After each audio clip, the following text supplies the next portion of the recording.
지난 시간에 공자는 그 사람을 알매 이르는 방법을 4가지로 구분했다라고 말씀드렸습니다. 혹시 생각나시나요? 먼저 생이지지라고 말씀드렸습니다. 그죠? 나면서 배우는 사람. 그 다음에 또 뭐라고 말씀드렸습니까? 학이지지, 배우면서 알아가는 사람이 있고, 그 다음에 곤이지지, 곤란을 겪으면서 알아가는 사람이 있고, 그 다음 뭐가 있다 그러죠? 곤이부지, 곤란을 겪어도 배우지 못하는 사람이 있다라고 말씀드렸습니다. 가장 좋은 인생은 뭘까요? 하나님 말씀에 나면서부터 순종해가는 인생입니다. 그 인생이 가장 복되고 아름다운 인생일 겁니다. 근데 그런 사람이 있습니까? 없습니다. 없습니다. 그래서 공자도 자기는 학이지지라고, 배우면서 살아가는 사람이라고 얘기했습니다. 아마 예수 그리스도나 우리 신이신 하나님의 아들이 이 땅에 오신 분 외에는 아마 이 생이지지의 인생은 없다라는 거죠. 그런데 배우면서도 여러분 어떻습니까? 배우지 못하는 인생이 있습니다. 그러면 어떻게 됩니까? 곤란을 겪게 됩니다. 고생의 물을 먹게 되죠. 그런데 고생해서 배우는 사람, 그 인생에게는 소망이 있습니다. 그런데 문제는 뭡니까? 고생해도 배우지 못하는 사람, 바로 아합과 같은 사람, 그 사람의 인생은 눈물과 수고를 먹고 고난 속에 멸망하게 될 수밖에 없다라고 말씀드렸습니다. 아람과의 전쟁을 결심한 아합은 그의 사돈인 남유다의 여호사밧 왕에게 도움을 청했습니다. 출정에 앞서서 여호사밧이 아합에게 이렇게 말합니다. 하나님의 뜻이 무엇인지 먼저 물어보소서. 우리가 지난 시간에 이 말을 꼭 기억하자라고 말씀드렸죠. 우리가 어떤 일을 행하고 결심하려고 할 때 내 안에 결심과 결단이 있었지만 가장 중요한 것은 마지막 내 인생의 주도권을 하나님 앞에 드리는 사람이 되어야 된다. 그래서 하나님의 뜻이 무엇인지를 우리가 물어보는 인생이 되어야 된다. 아합은 자신의 결단과 생각으로 일을 행하려고 했지만 여호사밧이 거기에 한번 브레이크를 겁니다. 하나님의 뜻이 무엇인지 물어보소서. 그러자 아합이 어떻게 합니까? 자신이 고용한 400명의 여호와의 선지자라고 불러 모읍니다. 그들에게 물어보았더니 한결같이 왕이여 올라가소서, 승리가 당신의 것입니다. 그렇게 이야기합니다. 400명이 되는 사람들이 어느 누구도 한마디도 틀리지 않고 이구동성으로 승리하겠다라고 말했습니다. 얼마나 기분이 좋았을까요? 그런데 그 장면을 옆에서 지켜보고 있던 여호사밧의 마음이 찜찜했습니다. 이건 뭔가 마치 짜고 치는 고스톱 같다. 짜고 치는 고스톱 쳐보셨습니까? 네, 쳐보신 분들만 그 재미를 아십니다. 짜고 치는 고스톱. 그 마음이 딱 들자 묻습니다. 혹시 이 외에 다른 선지자가 없냐라는 거죠. 그랬더니 한 사람 있기는 있는데 이 사람은 평생 나에게 잘 되리라고 말한 적도 없고 내가 하는 일마다 사사건건 시비와 반대를 하는 인간이 하나 있다. 그게 누구냐? 미가야 선지자였습니다. 미가야 선지자를 불러오게 그래서 합니다. 미가야 선지자를 부르러 가는 동안 그 거짓 선지자들의 대표격인 시드기야가 나서서 다시 한번 왕과 백성들의 마음을 사로잡으려고 합니다. 그래서 승리할 것이라는 예언을 계속 반복합니다. 우리 11절과 12절의 말씀 같이 함께 읽겠습니다. 그나의 아들 시드기야는 자기를 위하여 철로 뿔들을 만들어 가지고 말하되 여호와의 말씀이 왕이 이것들로 아람 사람을 찔러 진멸하려 하셨다 하고 모든 선지자도 그와 같이 예언하여 이르기를 길랄 라못으로 올라가 승리를 얻으소서 여호와께서 그 성을 왕의 손에 넘기시리다 하더라.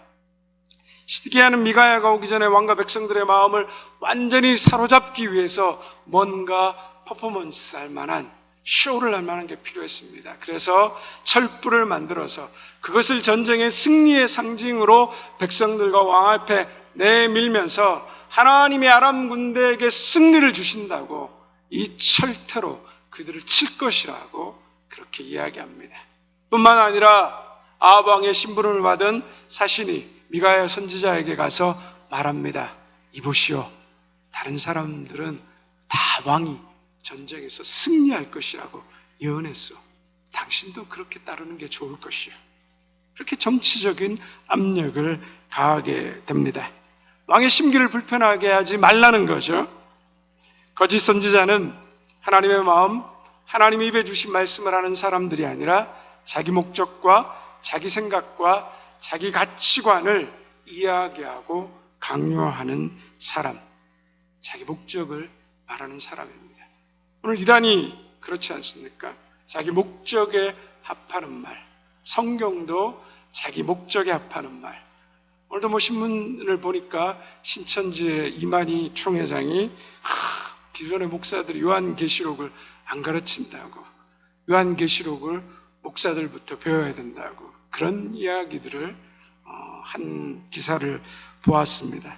자기 말이 맞다는 거죠. 자기 풀이와 자기 해석을 하게 한다는 거죠. 이단들은 이단을 상담 심리하는 분들의 이야기를 들으면 기가 막힌 공식이 있습니다. 저도 그게 아직 들어가서 배워보질 않아가지고 모르겠는데 사람에 가면 설문조사를 하거든요. 심리분석 꼭 합니다. 그리고 그 사람이 어떤 성향이란 걸 파악해서 신천지 같은 경우에는 5, 6명을 그 사람 옆에 붙입니다. 그리고 그 사람이 가장 좋아할 만한, 그리고 그 사람이 가장 위로받을 만한 일들을 그 사람들을 통해서 끊임없이 사랑을 쏟아 부어줍니다. 그리고 그 사람의 심리의 결과를 통해서 그 사람에게 맞게 강의를 한다 그러더라고요.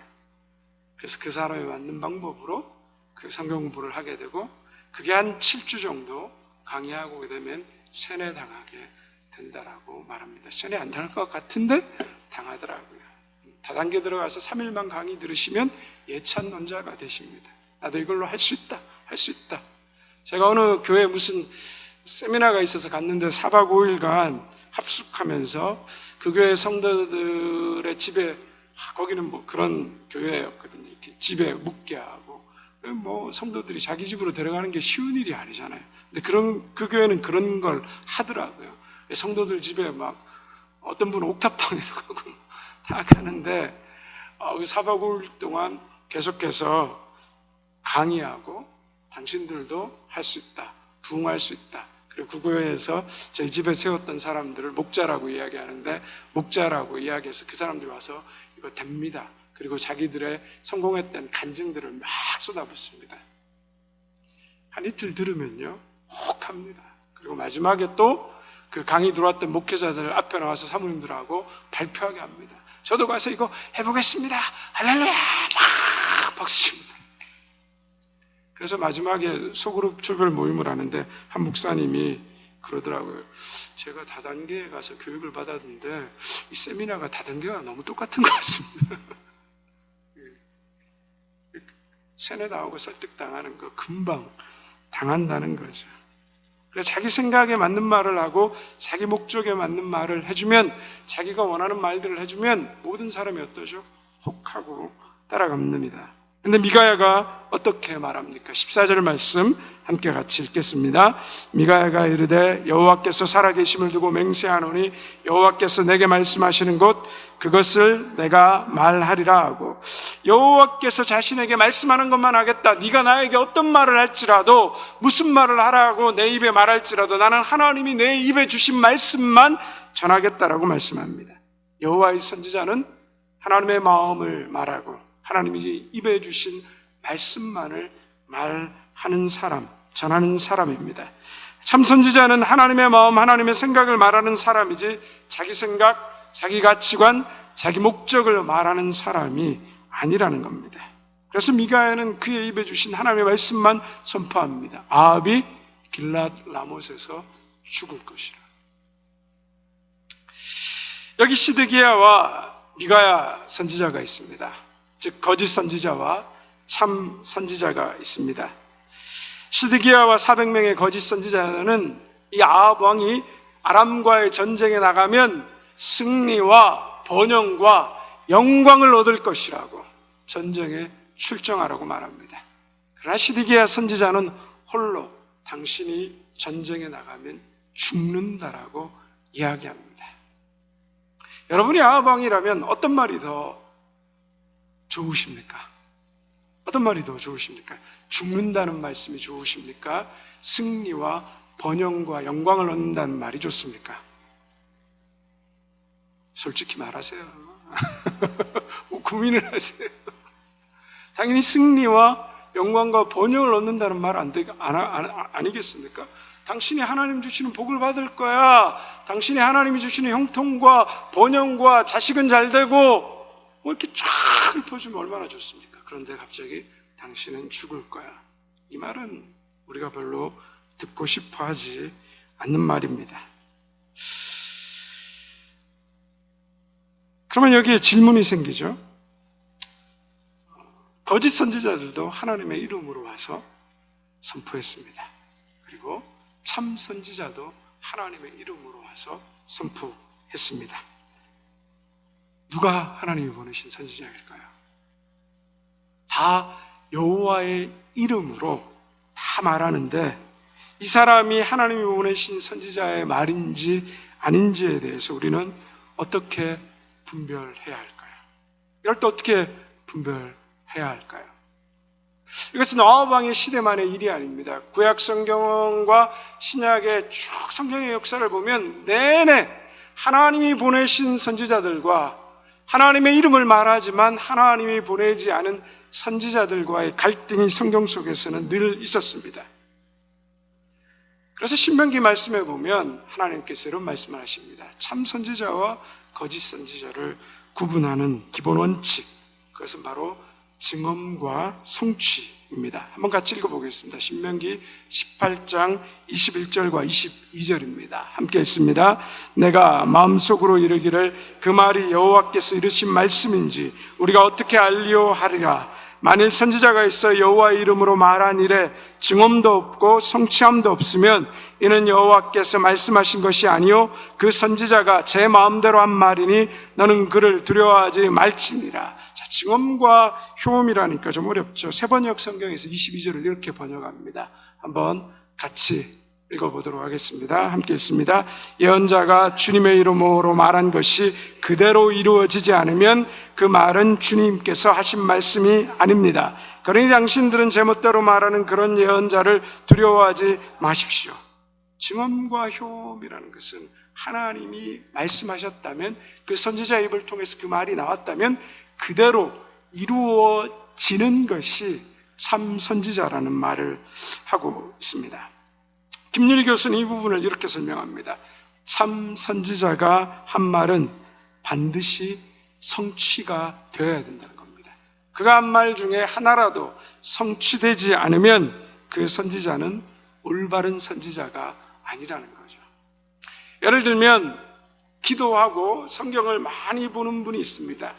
그런데 이 분이요, 기도하다가 누군가에 대해서 혹은 교회에 대해서 사회와 민족에 대해서 예언합니다. 유튜브 보면 또 그쪽으로만 보면 그쪽만 보이는 이 알고리즘에 뜨는 게 많잖아요. 뭐 해외에 누가 신디 제이콥이 예언했다, 누가 예언했다 이런 사람도 엄청 나오거든요. 막 예언을 했습니다. 근데 예언을 했는데 보니까 어떤 거는 맞고 어떤 거는 안 맞아요. 맞는 게 분명히 있는데 맞지 않는 게 있어요. 자, 그러면 이 신명기 말씀에 의하면 이것은 올바른 예언이 될 수 있습니까? 될 수 없습니까? 될 수 없죠. 하나님이 말씀하신 것은 뭐죠? 반드시 이루어진다라는 거예요. 하나님의 이름으로 말하고 예언한다라고 말하면서 하나님이 말씀하신 것이 성취되지 않는다면 이건 뭐예요? 하나님이 거짓말 하시는 분이 되는 겁니다. 이건 가짜입니다. 그래서 누군가가 예언하고 기도한다라고 하지만 이분이 분명히 많이 기도하시고 성경을 보셨기 때문에 거기에 나와 있는 하나님의 말씀에 대한 많은 부분들이 맞는 부분들이 있습니다. 그러나 틀린 부분들이 있다면 그 말씀을 따라가시면 안 됩니다. 인간의 생각과 인간의 마음이 자기 이미 자기 생각을 하나님의 말씀으로 말하는 경우가 많기 때문입니다. 이런 분은 하나님의 말씀을 대변할 수 없는 거죠. 우리 한번 사무엘상 3장 19절에서 20절로 한번 넘어가 보도록 하겠습니다. 한번 3장 19절 20절 같이 읽겠습니다. 사무엘이 자라매 여호와께서 그와 함께 계셔서 그의 말이 하나도 땅에 떨어지지 않게 하시니 단에서부터 브엘세바에까지 온 이스라엘이 사무엘은 여호와의 선지자로 세우심을 입은 줄을 알았더라. 자, 여기 뭐라고 나옵니까? 사무엘의 말이 하나도 땅에 떨어지지 않았다. 이게 무슨 말이에요? 사무엘이 말한 모든 말이 그대로 성취되었다라는 거죠. 사람들이 사무엘이 하나님의 말씀이라고 선포한 모든 것이 하나도 어긋나지 않고 성취된 것을 보고 사람들이 어떻게 생각한다고요? 사무엘이 여호와께서 보내신 하나님의 선지자임을 알았다라고 말하고 있는 거죠. 어느 날 사무엘이 뚝 떨어진 게 아니라 이런 과정을 통하여서 사람들에게 하나님의 말씀을 선포했고, 사람들은 사무엘이 말하는 그 모든 것이 하나도 헛되이 이루어지지 않는 것이 없는 것을 보고 그 사람이 하나님의 선지자라는 신뢰를 가지게 되었다는 거죠. 그러면 이 사무엘이 복을 선포합니다. 그럼 아멘합니다. 그리고 이 사무엘이 저주를 선포합니다. 그럼 그 저주에 대해서도 아멘하게 된다는 거죠. 분명히 하나님의 선지자라는 것이 확인되었기 때문이라는 거죠. 그런데 아무 말도 하지 않았던 사람이 어느 날 이 말씀이 하나님의 말씀이라고 말하면 백성들이 어떻게 받아들이겠습니까? 저 사람이 선지자인지 아닌지 헷갈리게 됩니다. 헷갈리면 아닌 거예요. 헷갈리면. 하나님은 뭐죠? 분명합니다. 성경에 하나님 말씀에 불분명한 게 있던가요? 성경을 읽으시면 하나님은 불분명하게 말씀하신 게 없습니다. 분명합니다. 사무엘을 통하여서 하나님이 말씀하셨고, 사무엘을 통하여서 하나님의 말씀이 이루어진 것은 뭐죠? 아리까리한 게 없습니다. 분명한 겁니다. 그래서 사람들이 사무엘을 하나님이 세우신 선지자로 알게 된다는 거죠. 그래서 누군가가 사무엘의 말과 다르게 말했다면 그 사람이 거짓 선지자라고 사람들은 바로 안다는 겁니다. 만약에 사무엘도 하나님의 말씀이라고 예언했는데 예언이 틀리거나 맞지 않는 경우가 있다면 그건 어떻게 된 걸까요? 그건 어떻게 된 걸까요? 사무엘이 자기 생각을 임의대로 말했거나 하나님의 음성을 듣지 않고 말한 게 되겠죠. 그러면 구약 성경의 그 선지자, 거짓 선지자는 죽는다라고 말합니다. 선지자도 뭐죠? 자기 목숨을 걸고 하는 말이에요. 두렵다는 거죠. 하나님이 그렇게 성경에 말씀하고 있기 때문에. 우리 사무엘상 9장 6절의 말씀 한번 더 보도록 하겠습니다. 함께 읽겠습니다. 그가 대답하되 보소서, 이 성읍에 하나님의 사람이 있는데 존경을 받는 사람이라. 그가 말한 것은 반드시 다 응하리나니 그리로 가사이다. 그가 우리가 갈 길을 가르쳐 줄까 하나이다 하는지라. 사울왕의 아버지가 그 기스가 암나귀를 잃어버렸습니다. 그래서 아들 사울과 사원에게 그 나귀를 찾아오라고 합니다. 근데 아무리 찾아봐도 찾을 수가 없으니까 집으로 돌아가려고 했는데 그 사원이 사울에게 이렇게 말하는 거예요. 이 성읍에 존경받을 만한 하나님의 사람이 있습니다. 이 존경받는 사람 누구를 말할까요? 사무엘을 말합니다. 사무엘. 존경받을 만한 사무엘을 말하는데 이 사무엘이 뭐라고 말합니까? 그가 말한 것은 뭐라고요? 다 이루어진다라고 말합니다. 그리고 사무엘을 찾아갔습니다. 그랬더니 10장에 보면 사무엘이 사울에게 암나귀를 찾을 것이라고 예언해주고, 그리고 두 가지 더 그가 왕으로서의 하나님 앞에 하나님께서 그를 왕으로 세워주시는 그 장면에 두 가지 예언을 더했는데 총 세 가지 예언을 했는데 10장에 보면 그 세 가지 예언이 다 그대로 이루어지는 것을 보게 되는 것입니다. 사무엘은 오늘 갑자기 툭 튀어나온 선지자가 아니었습니다. 하나님이 끊임없이 사무엘에게 말씀하셨고 사무엘은 그 말씀을 들었고 백성들은 그 말씀이 그대로 이루어지는 것을 보았고 사무엘의 말은 하나님의 말씀으로 받아들여졌다는 겁니다. 즉 사무엘이 하나님의 대변자의 역할을 했다라는 거죠. 우리 이것이 굉장히 중요합니다. 즉 신약 성경에 오면 마태복음 7장에 보면 나더러 주여 주여 하는 자마다 다 천국에 들어갈 것이 아니라 다만 하늘에 계신 내 아버지의 뜻대로 행하는 자라야 천국에 들어간다고 말하잖아요. 성경에도 말했죠. 사탄도 광명한 천사로 와서 병을 고치고 사람을 치유하고 회복시킬 수 있다는 거죠. 그러나 중요한 것은 뭐죠? 그 사람의 삶의 열매를 보라는 거죠. 처음부터 끝까지 그것이 하나님의 말씀이면 그대로 이루어져야 된다는 거죠. 신천지가 처음에 14만 4천 명만 구원받는다고 그랬습니다. 그래서 14만 4천 명 내에 들어와야 된다라고. 그래서 그 사람들도 14만 4천 명에 들어오기 위해서 사람들을 일정 할당량을 가지고 전도하고 채우면 그 사람이 구원에 이렇게 앞에 서는, 그리고 그로 말미암아 구원이 이루어진다는 이런 요한계시록의 이 교리를 가지고 교묘하게 만들어서 사람들을 세뇌시켰습니다. 그런데 벌써 코로나 전인가요? 14만 4천 명이 넘었습니다. 그러니까 또 어떻게 합니까? 말을 바꿔버립니다. 이만희 죽지 않는다고 했습니다. 그런데 자꾸 병원에 들락날락거리고 TV에 나오고 죽을 것 같으니까 이만희는 죽어도 그는 영원히 우리와 함께한다. 하나님의 교회 안상홍 증인회라고 했는데 이름 바꿨죠. 안상홍이 죽지 않는다고 부활의 신이라고 예수 그리스도라고 얘기했습니다. 근데 죽어버렸습니다. 그럼 어떻게 합니까? 그 부인을 다시 교주로 세웁니다. 그래서 하나님 어머니라는 교리가 나옵니다. 이단은 처음부터 거짓말을 했기 때문에 끝까지 거짓말로 갑니다. 거짓은 문제가 되지 않는 겁니다. 왜? 시작을 거짓으로 했기 때문에 중간에 말 바꾸는 것은 일이 아니라는 거죠. 자, 그러면 오늘날 여러분 예언자가 있을까요? 없을까요? 자, 마음을 한번 손들게 볼까요? 있다, 없다. 예언자가 있을까요? 없을까요? 우리가 생각해야 하는 것이, 우리 이런 부분에 이제 헷갈리시면 안 돼요. 오늘 이제 분명히 아셔야 됩니다. 성경의 계시가 이 시대는 끝났습니다. 계시가 완성된 시대라는 거죠. 그래서 어느 누가 이거 하나님이 주신 말씀이라고 한다고 할지라도 그 말씀이 이 성경의 권위로 들어올 수가 없습니다. 성경은 하나님의 예언의 말씀입니다. 이 말씀이 하나님께서 예수 그리스도의 몸, 하나님이신 예수님을 이 땅에 보내셔서 모든 예언과 계시의 말씀을 이 말씀 안에 우리에게 다 말씀하셨고 성취하셨습니다.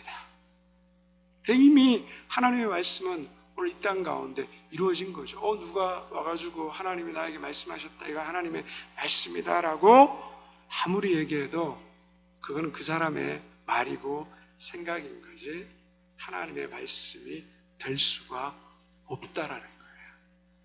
그래서 예언자라고 말하는 사람들이 얼마 전에도 얼마 시끄러웠습니까? 북한에 몇 년 전만 해도 또 핵 한참 쏠 때 막 핵전쟁이 일어나고 대한민국이 망하고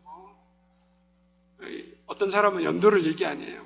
미국에도 보면 엄청 그런 사람들 많은데 캘리포니아에 대지진이 일어나고 인류가 멸망하고. 처음에는 연도를 막 얘기하다가 자꾸 틀리니까 얘기 안 해요.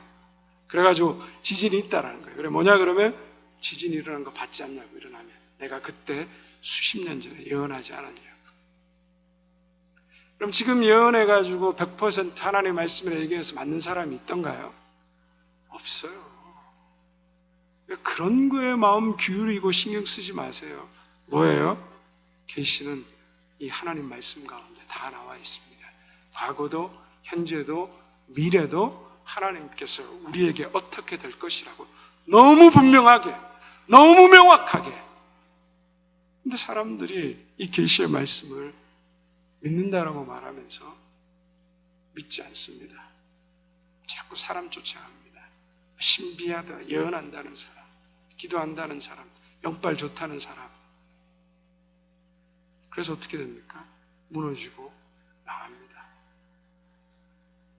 인간이 완전한 계시가 될 수 없어요. 완전한 계시는 오직 예수 그리스도, 그 주님께서 우리에게 말씀하신 바, 성령께서 말씀해 주신 그것이 바로 이 하나님 말씀이 온전한 예언이며 계시입니다. 이 사실을 잊으시면 안 돼요. 그래서 오늘날 중요한 것은 뭡니까? 목회자들, 가르치는 사람들이 중요합니다. 왜요? 하나님의 말씀을 올바르게 해석하고 가르쳐야지만 성도들이 바르게 하나님을 알게 되고 바르게 믿게 되는 거예요. 그러나 그것보다 더 중요한 게 있습니다. 하나님은 과거에는 그죠? 성경을 우리가 읽을 수가 없었습니다. 인쇄술도 발달하지 않았고 이 성경을 어떤 사제의 권위로 여겼습니다. 라틴어로, 그리고 자기 나라 말로 번역되지 않습니다. 오로지 사제밖에 읽지는 못하는 것이 성경이었습니다. 그러나 인쇄술이 발달하고 그리고 수많은 성경이 나라의 말들로 그 선교자의 피들을 통해서 번역되면서 누구든지 자기 나라 말로 번역된 하나님의 말씀을 읽을 수 있습니다. 이 말은 뭐냐? 우리가 스스로 하나님의 말씀을 읽고 하나님의 진리를 분별할 수 있고 하나님의 진리 위에서 우리가 온전히 서서 살아갈 수 있는 사람이 되었다라는 거예요. 그럼 우리가 해야 될 일은 뭘까요? 성경을 읽고 성경을 묵상하고 성경을 공부하고 그리고 베레아 교인들처럼 이것이 그러한가 그러하지 않은가 성경을 계속 상고하고 생각해야 됩니다. 근데 왜 자꾸 딴 데 따라가요? 성경을 읽지 않으니까. 이 하나님의 말씀이 하나님이 주신 예언이며 계시이며 진리라는 것에 대한 확신을 가지지 못하니까. 그러니까 자기 안에 진리가 없으니까 어떻게 해요? 겉은 교인인 것 같은데, 믿는 것 같은데 이 사람 이야기하면 와 쫓아가고 저 사람 이야기하면 와 쫓아가고 내가 하나님 앞에 계시를 받았어 이러면 다 쓸려버립니다. 오늘 그것이 우리 신앙의 가장 위기입니다. 스스로 하나님 말씀을 읽고 깨닫지 못하는 것, 말씀을 읽고 묵상하고 깨달아져야 순종하게 되는 겁니다. 그래서 오늘 하나님께서 우리에게 주신 이성과 그리고 생각의 능력을 가지고 우리가 하나님의 말씀을 읽고 그 말씀을 듣고 깨달아야 합니다. 그래서 우리가 여러분 행복한 사람들이에요. 우리는 모세가 깨달은 것보다 더 놀라운 진리를 깨달을 수 있는 사람들이에요. 모세가 예수 그리스도를 몰랐잖아요. 희미하게만 봤잖아요. 그런데 우리는 이 성경을 통하여서 예수님이 어떤 분인지, 구원이 뭔지, 생명이 뭔지 너무 분명하게 알잖아요. 모세보다, 여호수아보다, 사무엘보다, 다니엘보다, 베드로보다, 바울보다 우리가 하나님의 진리를 훨씬 더 깊이 알고 깨달을 수 있는 사람입니다. 우리가 이 진리에 깊이 들어갈 때 우리가 하나님의 사람으로 온전한 일을 행할 수 있는 사람들이 되는 것입니다. 그래서 오늘도 우리가 말씀을 사랑하고 말씀을 읽고 말씀을 묵상하고 그리고 잘 모르면 저희가 매일마다 성경 강의하잖아요. 새벽 예배 유튜브를 통해서 녹화되어 있습니다. 요즘 조회수가 계속 줄더라고요. 안 본다는 거야, 안 본다는 거. 모르면 보고, 듣고, 깨닫고. 그리고 또 더 알고 싶으면 좋은 주석책이 뭔지 목회자한테 물어보시고 스스로 성경을 읽으면서 공부할 수 있는 거를 찾으셔서 계속해서 말씀을. 그러면 이제 뭐죠? 목회자들이 강대상에 떠먹여주는 밥을 먹는 사람들이 아니라 자기 스스로 하나님의 말씀을 먹는 사람들이 되는 거예요. 그것이 우리의 영생입니다. 하나님을 알고 예수 그리스도를 아는 것, 그거 외에는 다른 예언과 진리가 없습니다. 이 진리에 떠나지 않고 말씀을 더 깊이 사랑하고 그 말씀을 먹을 수 있는 저와 여러분 되시기를 주님의 이름으로 축원드립니다.